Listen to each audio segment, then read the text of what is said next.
قدام المكان الجميل ده حديقة صنعاء بنرحب بضيفنا اللواء سيد سعيد المدير المسؤول عن الصرح الجميل والمتنفس في محافظة كفر الشيخ.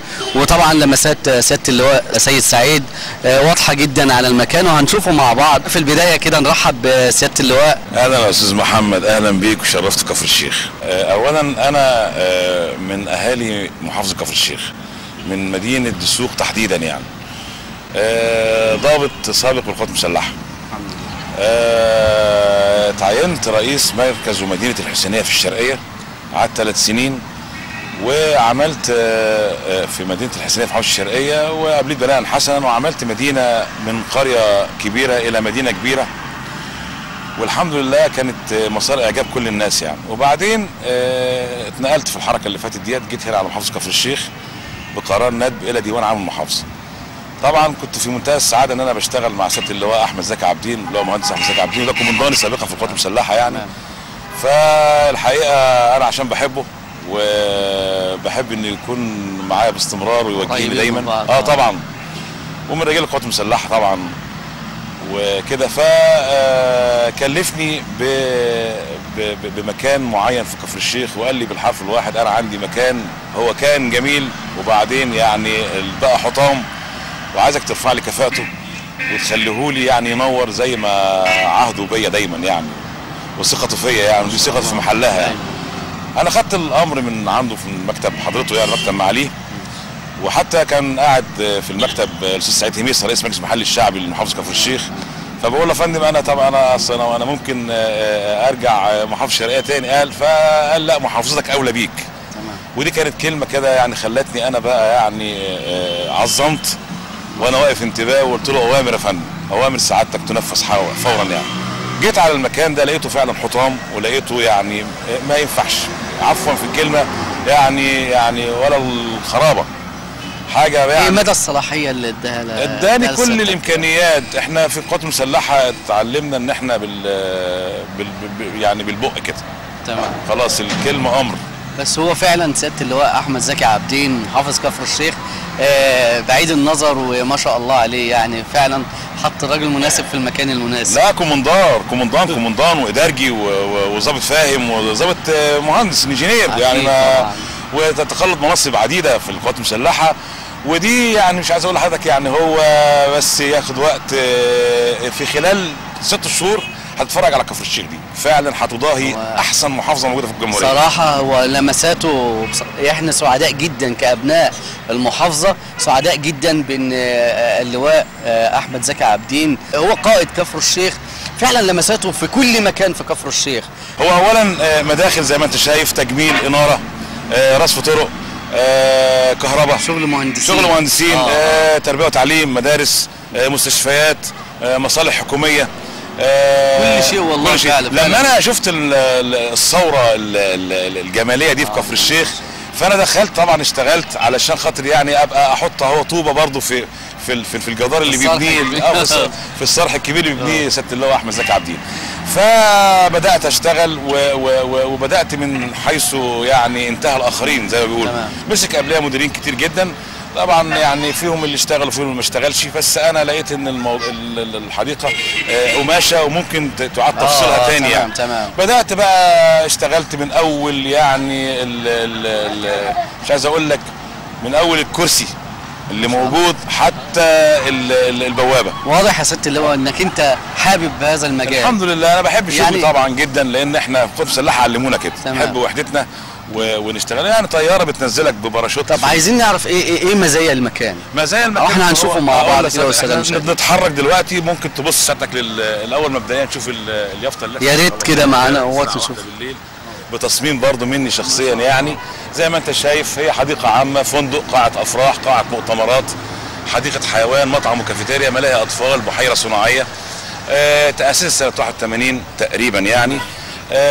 شعار محافظه كفر الشيخ في النص، محافظه كفر الشيخ فوق، بسم الله الرحمن الرحيم طبعا قبل كل شيء يعني. تخش في البوابه تحس ان انت داخل صرح كبير، مؤسسه كبيره في هيئه زي الانديه الكبيره. وبالنسبه للاسعار عشان برضه الاسعار ايوه احنا يهمنا لا الاسعار ممتازه جدا جدا. انت شايف الناس داخلين وطالعين. هنا التذكره بجنيه وما بندقاش قوي يعني لو راجل تيجي يا ست اللواء قوي. اولا اول ما تخش من البوابه تلاقي في نافوره قدامك، بس احنا مش مشغلينها. النافوره هي موجوده قدامك عشان الجو برد شويه، شغاله طبعا في الصيف وبالنهار. تشوف ادي اماكن اسمه فندق مالي. اي رواد جايين من انحاء الجمهوريه او من خارج الجمهوريه كمان يعني. عندي ناس سياح برضه بينزلوا فيه. هو كويس، الفندق كويس وان شاء الله هنخليه الى الاحسن ان شاء الله. ان شاء الله يعني في خطه ان احنا طبعا لكن هو دلوقتي بيتسع كم؟ هو 17 غرفه في 2 ب 34 نزيل يعني. نسبه الاشغال دايما بتبقى ايه مزايا ان هو في مكان جميل، مكان كويس، اسعاره كويسه، 50 جنيه الغرفه. في مطعم برضه؟ لا المطعم منفصل تاني. لو النزيل عايز يطلع من الفندق يخش للمطعم هنتمشى معاك. هتلاقي على خليك الاول عشان احنا داخلين على الشمال هنا كده هتلاقي حديقه الحيوان في الوش اهي. هل هي شغاله وفيها حيوانات وفيها رواد كتير جدا بيخشوها، طلبة المدارس والناس بتيجي من المراحل التعليمية المختلفة. وأسر كتيرة جدا بتيجي وبتبقى بقى يعني في فترة النهار على أشدها يعني. وبرضه في شم النسيم وفي الأعياد وفي المناسبات بتلاقيها نسبة عالية جدا موجودة يعني. طبعا في الظهر هنا في الشمال دي ظهر المحلات على هيئة سوق نادي الزمالك أو نادي الترسانة. أيوه ما شاء الله. الرياضي برضه محلاته ان شاء الله هي اتباعت وهتدخل دخل كويس جدا وهتعمل حركه اقتصاديه كويسه جدا يعني في البلد. دي اماكن العياد. ده ملعب برضه احنا موجود اهو يعني، برضه هنعمله ان شاء الله حديقه اطفال. انا شايف هنعمل دي حديقه اطفال بنجهز احنا فيها، والناحيه الثانيه هنعملها ملاهي اطفال برضه. تعاقدنا على الكلام ده وهيجي ان شاء الله. نيجي برضه هنا ديت عربيات تصادميه اللي هي بتبقى في الملاهي في المواجهه اهيت. بعد كده هتشتغل ان شاء الله. احنا بنخلص فيها تقريبا 10 ايام على عيد الاضحى المبارك. كل عام وانتم بخير وبنهني سياده اللواء مقدما. وايه الاستعدادات للعيد هنا؟ لان انا عارف ان ده يعتبر المتنفس الاول والاوحد لكفر الشيخ والبلاد المحيطه بها برضو كمان. احنا استعدينا السنه اللي فاتت في العيد الفطر المبارك، اعاد الله علينا وعلى جميع الاخوه المسلمين باليمن والخير والبركات. وعملنا برضو شام النسيم. داخلين بقى على عيد الاضحى الكبير برضو. لاستعداداتنا برضو جاهزين، مأكولات بقى، وبنجيب هنا خيول للاطفال. ممكن تركب الخيول وتلف في الجنينه زي ما انت عايز. في البحيره الصناعيه الاطفال بتلعب في البحيره صغيره على قد الاطفال. في عندنا برضو شاشات عرض بنعملها برضو للرواد. بيخشوا حديقه الحيوان بيشوفوا جميع الحيوانات اللي موجوده، بيتعلموا برضو، بيتثقفوا برضو يعني. عندنا مفيش خطه لعمل شبه مدينه صغيره للاطفال ترفيهيه موجوده ان شاء يعني الله. في الخطه ده احنا يمكن في خلال شهر ولا شهرين.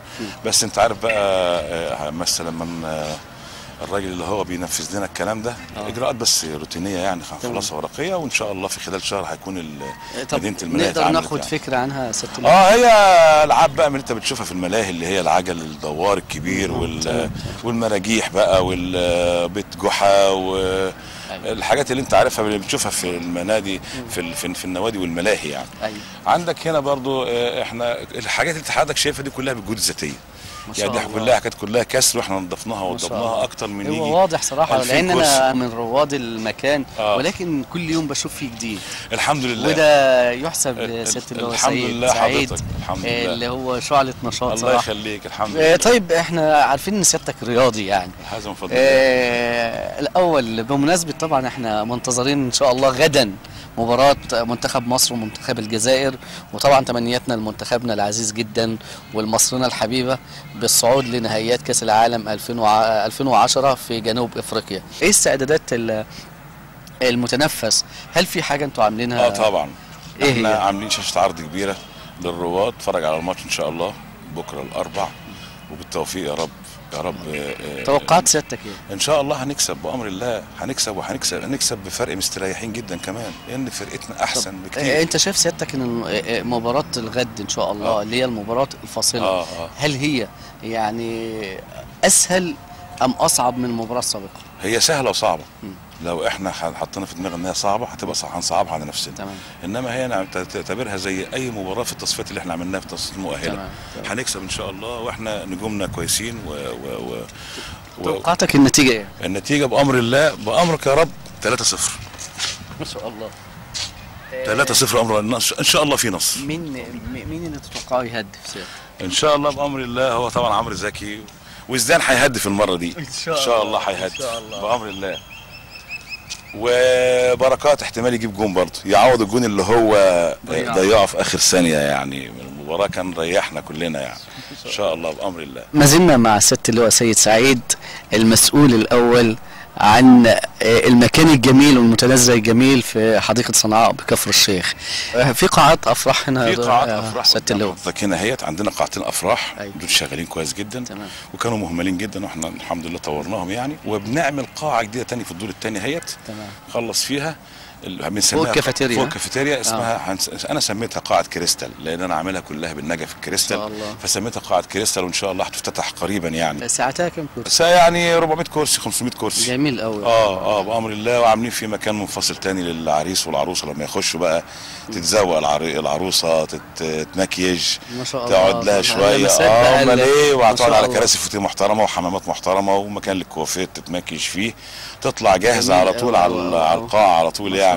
شغل محترم هيعجبك قوي يعني. اكيد. ده الناحيه اللي دي رسوم جداريه برضو جايه اهداء برضو من اصدقائي اللي اشتغلت معاهم قبل كده، فنانين عملوها في خلفها الجامع ده، وبرضو عملناه بالجهود الذاتيه وعملناه. المطابخ بقى والمطاعم والكافيتريات، عندي 84 عامل كلهم ولادي، احنا بنشتغل اكن انا قائد كتيبه بالظبط. ما شاء الله. وهم الحقيقه استجابوا واشتغلوا، وانت عارف طبعا يعني احنا بتوع الجيش بنبقى ايه، عندنا معادله صعبه. لا ده في معادله صعبه احنا بنحقق، اللي هي ازاي المرؤوس بتاعك يحبك ويخاف منك.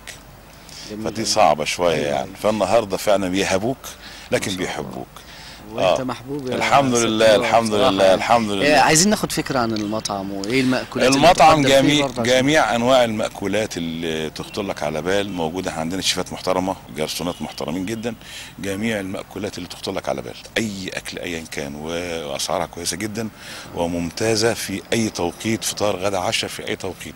برضو في كافيتيريا محترمه جدا هنشوفها دلوقتي، برضو ممكن تقعد فيها جميع المشروبات والمأكولات. ولكن انت عارف طبعا احنا ككفر الشيخ اي تقول.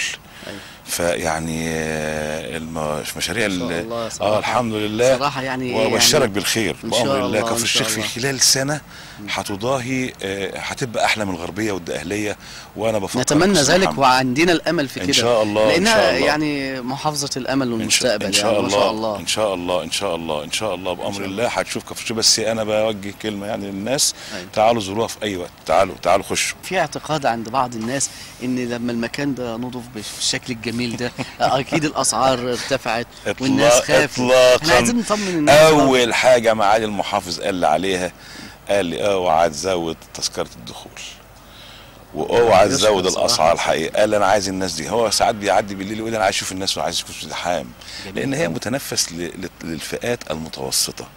وانت عارف كفر الشيخ معظم موظفين، فاحنا ما نقدرش نغلي عليهم. تذكره بجنيه بيخش يشرب مشروب كوبايه شاي لا تتعدى جنيه ونص. وقاعدين احنا بنخدم في اهل كفر الشيخ. الهدف من المكان الجميل ده هو المتنفس. هقول لحضرتك على حاجه، دي اماكن كلها كانت اماكن مهمله وكانت ما حدش بيبص لها، اتعمرت واتوضبت وبقت بقى مكان متنفس للناس، جنينه زي الحديقه الدوليه، زي حديقه انطونيادس في اسكندريه. عندك عمال برضه بتتيح فرص عمل لاهالي كفر الشيخ. بتيجي هنا تعقد مؤتمرات، تعقد صفقات، بيجيني تجار هنا بيقعدوا مع بعض يتكلموا. هل في وسيله للاعلام والاعلان عن هذا المكان؟ احنا عندنا جريده كفر الشيخ باستمرار بنعمل فيها اعلانات، برضه في اعلانات مطبوعه بنوزعها على الناس. وبيني وبينك بقى احنا مش محتاجين دعايه، لان صنعاء دي اسم قديم من زمان جدا، حتى هي كانت نادي الزهور. أيوة. وصدقنا من معالي المحافظ انها تبقى حديقه صنعاء، لان الناس كلها عارفه صنعاء يعني صنعاء، اسم يساوي ملايين الجنيهات، ما تعرفش تعوضه النهارده. فهي مش محتاجه دعايه، الناس كلها عارفه صنعاء صنعاء صنعاء. اللي بيعمل فرح بيقول لك هعمله في صنعاء، اللي بيروح يتغدى هتغدى في صنعاء، هقعد في صنعاء. فهي لها اسم كويس حقيقه يعني، وسمعه طيبه يعني. اتفضل. طيب بالنسبه لقاعات الافراح يا سياده اللواء، الاسعار اخبارها ايه؟ الاسعار اقل من اي قاعه في الجمهوريه. يعني عندي قاعه بتسع 300 واحد او 400 واحد بالكوشه بكل الامكانيات، لا تتعدى مصروف العريس او العروسه 3500 جنيه، يمكن اقل من كده كمان. بيعمل فرحه هنا في مكان محترم مقفول عليه، مؤمن، شياكه، نظيف، كويس. وانت بتشوف النهارده قاعات بيوصل سعرها في تسوق 15000 جنيه. لا احنا بنعمله ب 3000 جنيه هنا، وبناخد بس رسم دي جي ورسم كهرباء وبتاع حوالي 200 300 جنيه بس، لا اكثر ولا اقل. وهنا بقى يعني مش عايز اقول لحضرتك، هنا العمال بالجهود الذاتيه بتشتغل، العريس والعروسه بيبقوا سعداء جدا ان هم يعني مجرد ان هم بيدعوا الناس على حديقه صنعاء دي في حد ذاتها يعني بتبقى حاجه من النوع الشياكه الاجتماعيه يعني. المتحف كان بيتعمل فيها حفلات قبل كده؟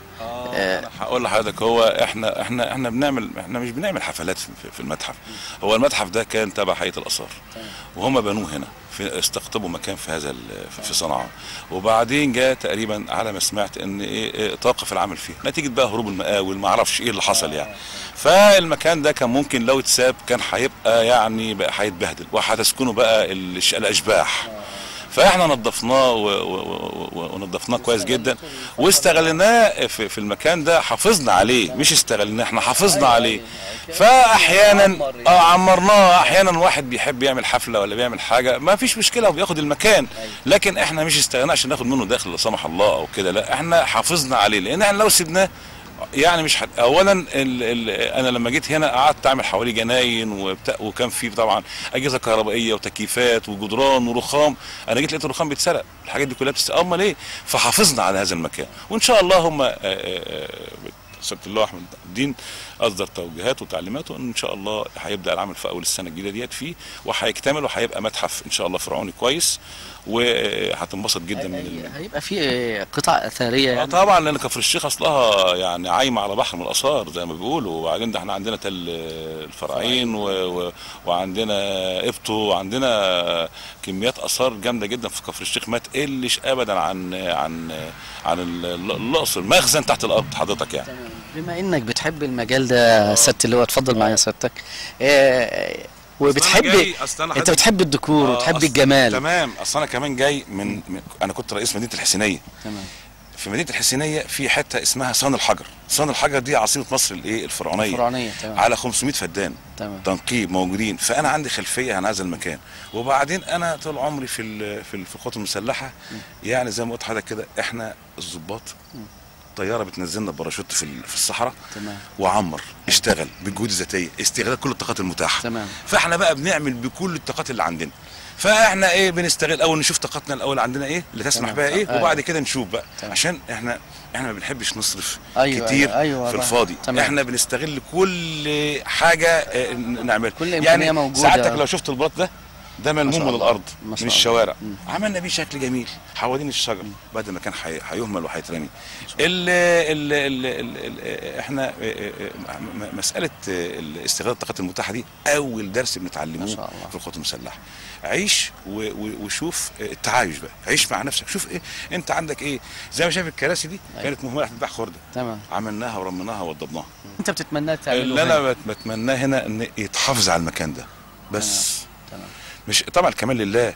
احنا عملنا كل حاجه يعني بنسبه 70-80%. احنا ان شاء الله الاجيال اللي بعدنا تكمل كده، يكملوا ويعمروا فيه. هم بقى يشوفوا ايه اللي هيعملوه زياده يعني.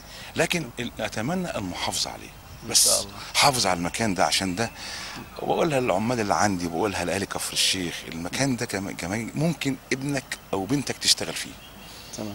ممكن تشتغل في المكان ده خريجة سياحة وفنادق ولا دبلوم ولا اعدادية، تلاقي مكان تشتغل فيه. هل في خطة ان احنا نعمل ملعب صغير للاطفال هنا؟ ملعب مش ترفيه بس، لا، ما هو ملعب رياضي يعني. ما هو الملعب اهو متصور هناك في اول ما دخلنا على الشمال. جميل قوي. معمول متصور كويس. ليه رسوم تانية ولا؟ لا لا لا لا, لا اطلاقا. هو جنيه رسم دخول على البوابه، وجنيه لدخول حديقه الحيوان، ب2 جنيه تتفسح. وحديقه الحيوان فيها عايزين نعرف برضه فيها كل جميع انواع الحيوانات، عدا الفيل فقط لا غير، لانه بيحتاج مكان كبير، انت عارف مكان ضيق يعني. انما هنا اسود ونمور وقرود موجوده بالفعل. موجوده يا ريس. احنا يهمنا جدا ان المشاهد يعرف، لان مع التجديدات وكده قال لك الحاجات دي اتشالت وكده. لا موجوده يعني ما هو احنا يهمنا برضو ان المشاهد يعرف. كل حاجه موجوده زي ما هي. المهمل منها احنا رجعناه تاني، يعني رجعنا الميه لمجاريها زي ما بيقولوا. وزي ما انت حضرتك شايف المكان بقى جميل، بقى رائع. وده اذا ده اللي يدل على جهود سيادتك يا سياده اللواء سيد، واحنا بنشكر لك الحديث الشيق الممتع، وان شاء الله نتقابل مره اخرى، ومزيد من التجديد والتوفيق لمحافظتنا الجميله، محافظه كفر الشيخ، الامل والمستقبل. وكل الشكر والتقدير لسياده اللواء احمد زكي عابدين محافظ كفر الشيخ، ولسيادتك ولكل القيادات، قيادات كفر الشيخ، ولكل ابناء كفر الشيخ اللي لازم برضو يحافظوا على هذا الصرح والمتنفس والمنتزه الجميل. الايادي تكاتفت وطلعوا لنا الشكل الجميل دوت اللي احنا بنتمنى دايما ان يرتقي بمحافظه كفر الشيخ. شكرا سياده اللواء، ونتمنى ان احنا نشوفك دايما على خير ان شاء الله. متشكرين جدا، متشكرين على المقدمه ديت، ومستعدين على الختام الجميل للحلقه ديت. وان شاء الله نكون عند حسن ظنكم، وتشوفوا مدينه كفر الشيخ في ثوبها الجديد. يعني في عنوان انا بقول لك كفر الشيخ تتزين من جديد. شكرا سيداتي انسات سادتي، والى لقاء اخر ان شاء الله مع ضيف اخر. لكم منا اطيب الاماني، وحين نلتقي اترككم في رعايه الله وحفظه.